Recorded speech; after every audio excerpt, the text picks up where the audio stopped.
malam. Perkenalkan, nama saya Arkari Sefarisunola, NIM 2003-030-025, kelas A, Fakultas Ilmu Sosial dan Ilmu Politik, Universitas Nusa Cendana. Saya akan menjelaskan buku dari Miriam Budi Arjo sebagai ITS saya, mata kuliah pengantar ilmu politik. Yang pertama, pembagian kekuasaan secara vertikal dan horizontal. Seperti yang diterangkan di muka Undang-Undang Dasar, antara lain merupakan pencatatan atau registrasi pembagian kekuasaan dalam suatu negara. Secara vertikal, nampak bahwa kekuasaan dapat dibagi dengan dua cara, yaitu secara vertikal dan horizontal. Yaitu yang pertama, vertikal, pembagian kekuasaan menurut tingkat. Dalam hal ini yang dimaksud ialah pembagian kekuasaan antara berbagai tingkat pemerintah. Yang berikut, secara horizontal, yaitu pembagian kekuasaan menurut fungsinya secara horizontal. Pembagian ini menunjukkan perbedaan antara fungsi pemerintah yang bersifat legislatif, eksekutif, dan yudikatif. Lebih dikenal sebagai teori politika atau pembagian kekuasaan atau division of power. Yang berikut, perbandingan konfederasi, negara kesatuan, dan negara federal. Konfederasi terdiri dari beberapa negara yang berdaulat penuh yang untuk mempertahankan kemerdekaan dan internal bersatu dan dasar perjanjian internasional yang diakui dengan menyelenggarakan beberapa alat perlengkapan sendiri yang mempunyai kekuasaan tertentu terhadap negara anggota federal. Yang berikut, negara kesatuan. Negara kesatuan ini bentuk negara di mana wewenang legislatif tertinggi di pusat dan dalam suatu badan legislatif nasional atau pusat. Kekuasaan terletak pada pemerintahan pusat, tidak pada pemerintahan daerah. Pemerintahan pusat menyumpahkan wewenang untuk menyerang sebagian kekuasaan kepada daerah berdasarkan dan hak otonomi negara kesatuan dan sistem desentralisasi, tetapi pada tahap terakhir kekuasaan tertinggi dapat ditangkap pemerintah pusat. Yang berikut, negara federal. Ada pendapat yang mengatakan bahwa agak sukar merumuskan federalisme itu karena yang merupakan bentuk pengetahuan antara negara dan negara kesatuan dan konfederasi. Tetapi menurut Jeff Strong, salah satu ini negara federal ialah bagian bahwa ini mencoba menyesuaikan dua konsep yang berbeda tantangan, yaitu kedaulatan negara federal dan keseluruhannya kedaulatan negara bagian. Yang pertama, beberapa contoh integrasi dalam sejarah. Ada 3 contoh. Yang pertama, Amerika dalam abad ke-18 dan 15, negara yang berdaulat kemudian bersatu ke dalam penghapusan Inggris dalam tahun 1781 sampai 1789 mengadakan konvergensi mulai. Yang berikut, Jerman. Sebelum masa Napoleon ada lebih atas 100 negara Jerman berdaulat, yaitu merupakan negara Romawi suci.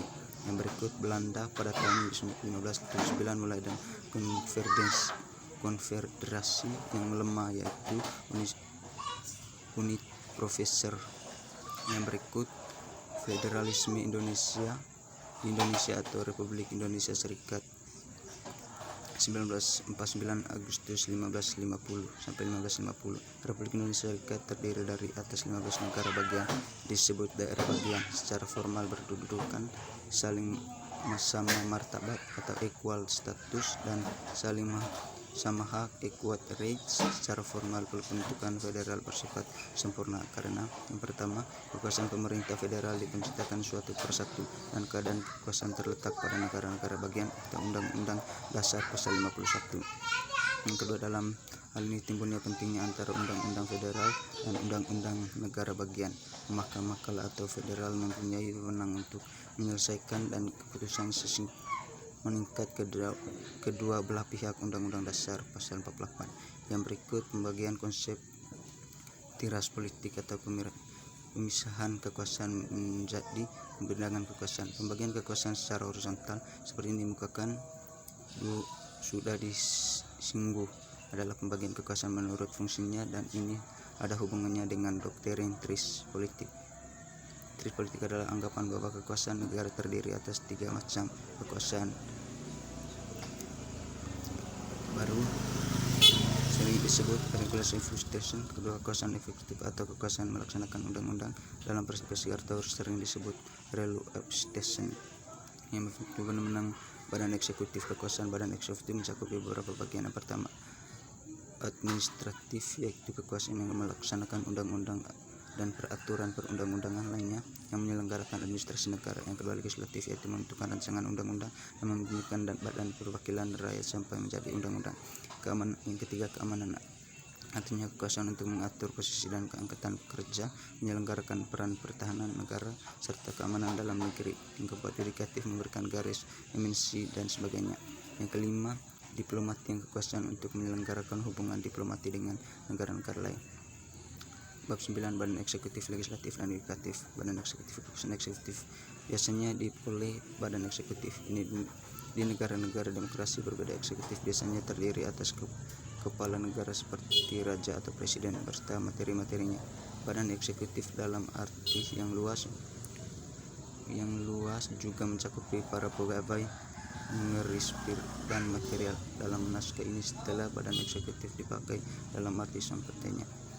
Yang berikut beberapa macam badan eksekutif. Yang pertama, sistem parlementer dengan parlementer eksekutif. Dalam sistem ini badan eksekutif dan badan legislatif mengaturkan suatu halaman kabinet dan bagian terdiri badan eksekutif yang bertanggung jawab diharapkan mencerminkan kekuatan politik dan badan legislatif yang mendukungnya.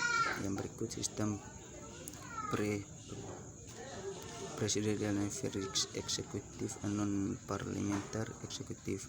Dalam sistem ini kelangsungan hidup badan eksekutif tidak tergantung pada badan legislatif dan badan eksekutif mempunyai masa jabatan tertentu. Yang berikut badan eksekutif di negara-negara komunis.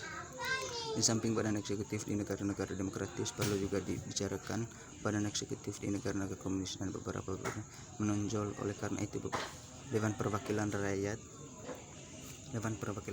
Rakyat tidak dilihat sebagai badan legislatif mulai, tetapi sebagai badan di mana semua kekuasaan eksekutif, legislatif dan yudikatif diputuskan. Yang berikut badan legislatif.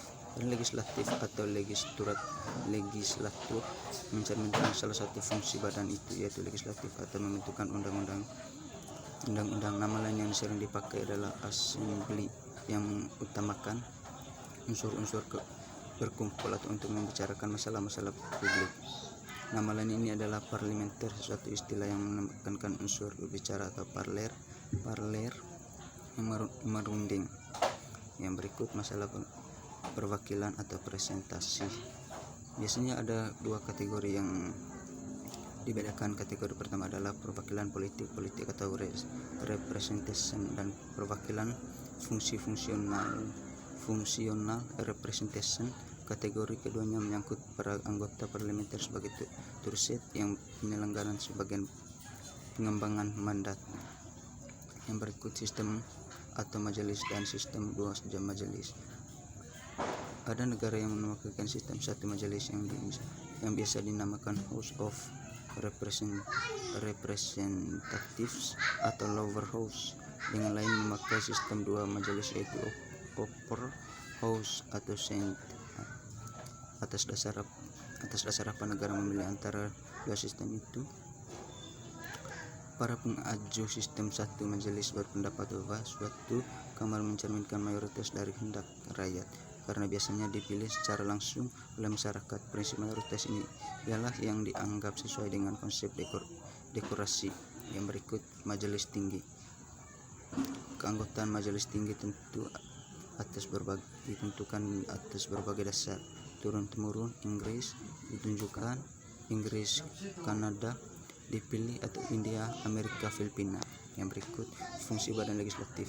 Di antara fungsi badan legislatif yang paling penting ialah menentukan kebijakan atau politik dan membuat undang-undang. Untuk itu badan legislatif diberi hak untuk memandangkan amandemen terhadap rancangan undang-undang yang disusun oleh pemerintah dan terutama di bidang publik atau negara. Yang kedua, mengontrol keadaan eksekutif dalam arti menjaga agar semua tindak badan eksekutif sesuai dengan kebijakan-kebijakan yang telah ditetapkan. atau struktur konvergensi. Untuk menyelenggarakan tugas ini, Badan Perwakilan Rakyat diberikan hak kontrol khusus yang Badan Legislatif di Indonesia.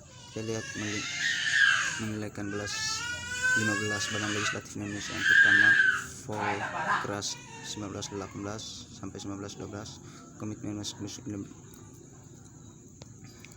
Yang berikut bab 10, partisipasi politik.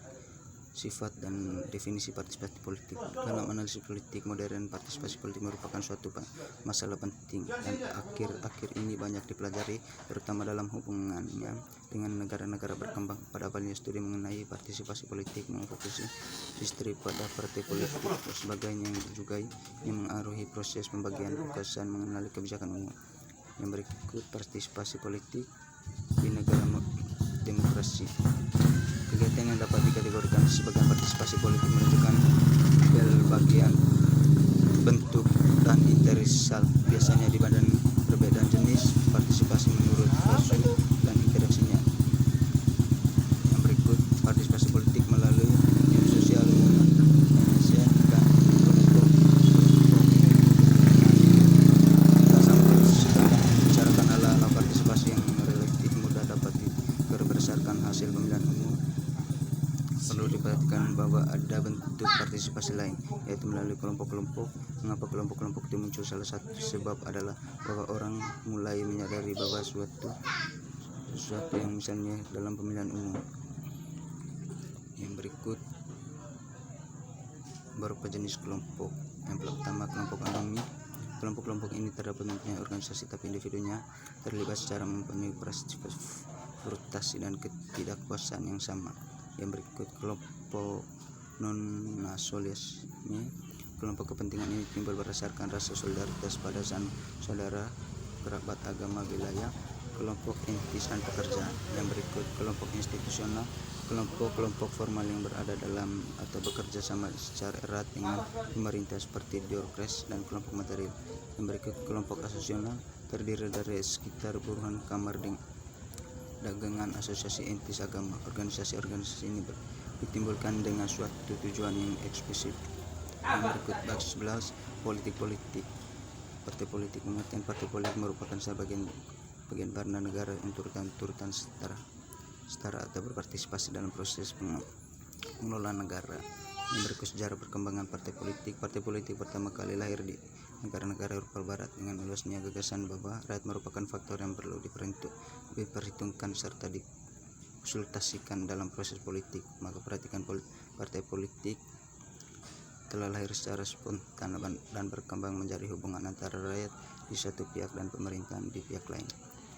Berikut pada awalnya perkembangan pada akhir abad amandemen 18-an di negara-negara barat seperti Inggris, dan partisipasi kegiatan politik dipusatkan pada kelompok-kelompok politik dalam parlemen. Yang berikut jenis partai politik. Partai politik adalah kelompok manusia yang terorganisasi secara stabil dengan tujuan membantu atau mempertahankan penguasaan terhadap pemerintah, bagian pemimpin partai, dan berdasarkan penguasaan ini memberikan kepada anggota partai kemanfaatan bersifat idealitas material. Partai politik berangkat dari anggapan bahwa dengan membentukkan beberapa organisasi mereka bisa menyatu orang-orang yang mempunyai pikiran sepuas sehingga pikiran dan orientasi mereka tidak dikonsolidasikan. Yang berikut fungsi partai politik. Di bagian terdahulu perlu disungguhkan bahwa ada pandangan yang berbeda secara mendasar menampilkan partai politik negara demokratis dan di negara yang otoriter. Yang berikut fungsi di negara otoriter. Hal yang dijelaskan di bagian terdahulu adalah fungsi-fungsi partai menurut pandangan yang berkembang di negara-negara yang menganut paham demokratis. Kini marilah kita lihat bagaimana paham negara otoriter, misalnya membagikan konsumen di Uni Soviet, memandang partai politik. Yang berikut partai politik di Indonesia. Partai politik telah merupakan bagian dari kehidupan politik selama kurang lebih 1 tahun. Yang berikut bab terakhir, sistem pemilihan umum. Sistem pemilihan di kebanyakan negara demokrasi, pemilihan umum dianggap lambangan sekaligus toko tolak ukur dan demokrasi itu hasil pemilihan umum yang diselenggarakan dalam susunan keterbukaan dengan kebebasan berpendapat dan kebebasan berseleksi dianggap mencerminkan dan anggaran aturan partisipasi serta aspirasi masyarakat, memberikan keuntungan dan kemungkinan kedua keuntungan sistem demokrasi. Sistem ini telah mendorong ke arah integrasi partai-partai politik karena kursi yang diperlukan dalam setiap distrik pemilihan hanya satu. Dan berikut kelemahan sistem ini kurang memperhatikan kepentingan partai-partai kecil dan golongan minoritas, apalagi di golongan-golongan ini terpecah dalam berbagai distrik. Yang berikut keuntungan sistem proporsional. Sistem proporsional dianggap representatif dan karena jumlah kursi pada partai dalam pemilihan sesuai dengan jumlah surat masyarakat yang diperoleh dalam pemilihan umum. Kelemahan sistem proporsional. Sistem ini kurang mendorong partai-partai untuk berintegrasi atau bekerja sama satu sama lain dan memanfaatkan persamaan-persamaan yang ada, tetapi sebaliknya cenderung memperjuangkan perbedaan-perbedaan. Gabungan sistem distrik dan sistem proporsional sistem pemilihan umum di Indonesia.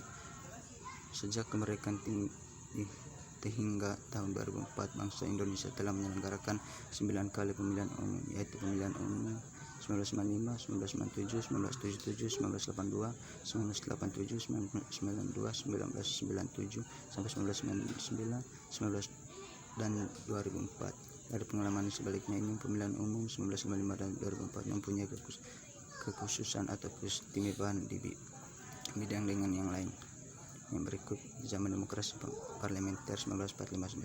Sebenarnya pemilihan umum sudah direncanakan mulai bulan Oktober 1945, tetapi dapat dilaksanakan oleh kabinet